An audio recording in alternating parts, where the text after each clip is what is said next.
Did Swami Vivekananda teach Shankara's Advaita Vedanta in the strictest sense, or did his philosophy deviate from Shankara's teaching and the tradition of Advaita Vedanta itself?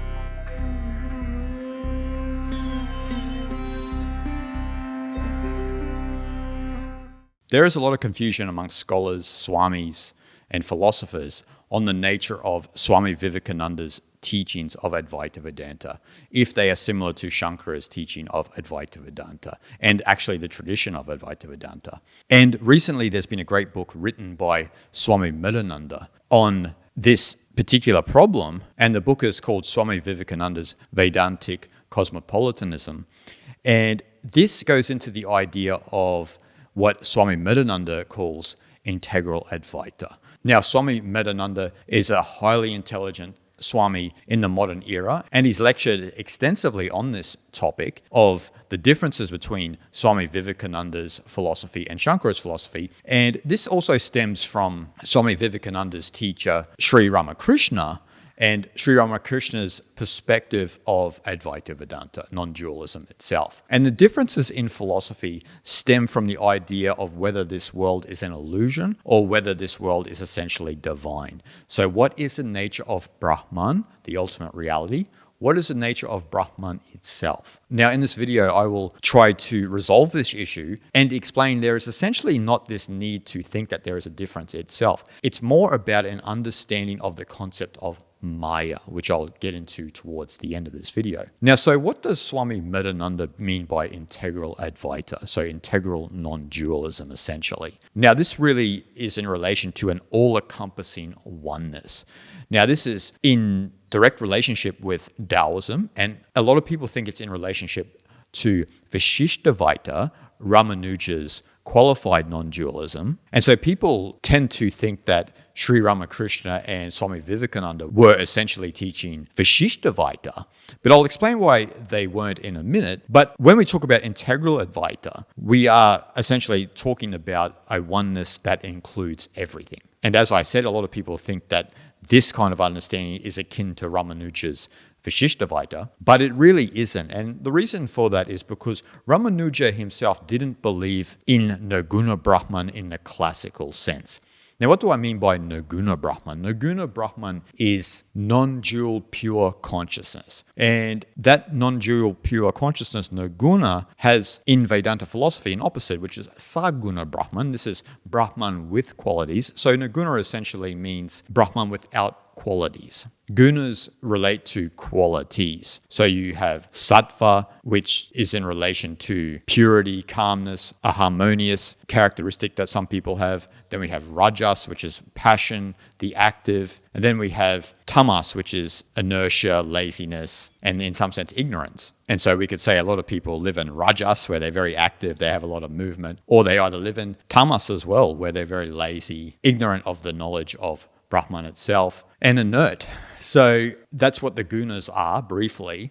And so you have Saguna Brahman with qualities, so Brahman with qualities, and Nirguna Brahman, pure non-dual consciousness, Brahman without qualities. So to explain why Ramanuja didn't believe in Nirguna Brahman, first we have to understand that Vishishtadvaita is qualified non-dualism, which means Brahman still alone is a supreme reality from Ramanuja's perspective, but it is characterized by the multiplicity of reality. So an understanding of Saguna Brahman and a focus on Saguna Brahman, so the one within the many, you could say, which is different to Shankara's Advaita Vedanta, which is that the world itself is an illusion, that Brahman alone exists, and there's only truly Nirguna Brahman, and Saguna Brahman essentially is an illusion. So you can see why Ramanuja doesn't believe in Nirguna Brahman from that perspective, right? So Ramanuja doesn't accept that Brahman alone exists and that Nirguna Brahman is the ultimate reality. His is more of a focus on Saguna Brahman, is Brahman alone, is the reality alone. And so ironically, Ramanuja kind of accepts Nirguna Brahman in a real different sense, and this is very important to understand. So he explains that Brahman in the form of the personal God, Vishnu, is devoid of all inauspicious qualities. So there's more of a focus on the personal God aspect, essentially the Saguna aspect, the Shakti aspect of reality, the dynamic reality around us. There's more of a focus on that in the Vishishtadvaita perspective, which again, as I said, is different to Shankara's non-dual philosophy. And not just Shankara, also Sri Ramakrishna and Swami Vivekananda, because all three of them accept Nirguna Brahman as non-dual pure consciousness as the fundamental reality. And so then you might say, okay, so Sri Ramakrishna and Swami Vivekananda have a different philosophy to Vishishtadvaita, but why is it not the same as Shankara's? And why do they not agree with the concept that the reality is an illusion? So the differences here between Swami Vivekananda and Shankara is all due to whether this reality is an illusion or it is divine. Now, the way that Sri Ramakrishna and Swami Vivekananda see the reality is that the impersonal Brahman is equal to the personal Shakti. Now, what is Shakti? Shakti is the Saguna realm, which we would refer to as the personal God. Shakti can be translated as the active dimension of Brahman, sometimes referred to as the feminine consort of Shiva as a representation of Brahman, and essentially is the divine power of reality, everything that we experience through the five senses, the manifest world. So Swami Mirananda explains in the book that Swami Vivekananda and Sri Ramakrishna explain that the impersonal Brahman and the personal Shakti are equal aspects of the one divine reality. And so from this perspective, the world is a real manifestation of Shakti. And so the world essentially is real from that perspective and not an illusion, as according to Shankara's philosophy. Now, this is why Swami Vivekananda and Sri Ramakrishna always spoke about seeing Jiva as Shiva, or seeing that each soul is one with Brahman. So we can sense that from that perspective, we could think that,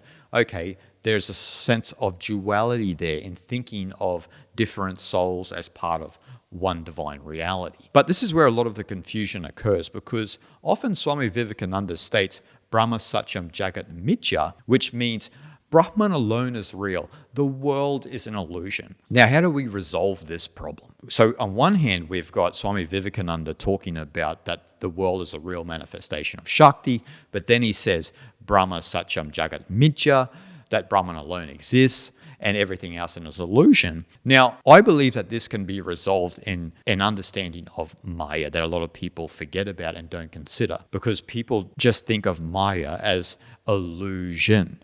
But when we look at Maya, as I always say, Maya can be translated as measurement. So how we measure reality according to our conditioning, our ego. And so it's how we perceive the world. We superimpose our conditioning onto a world that is purely Brahman.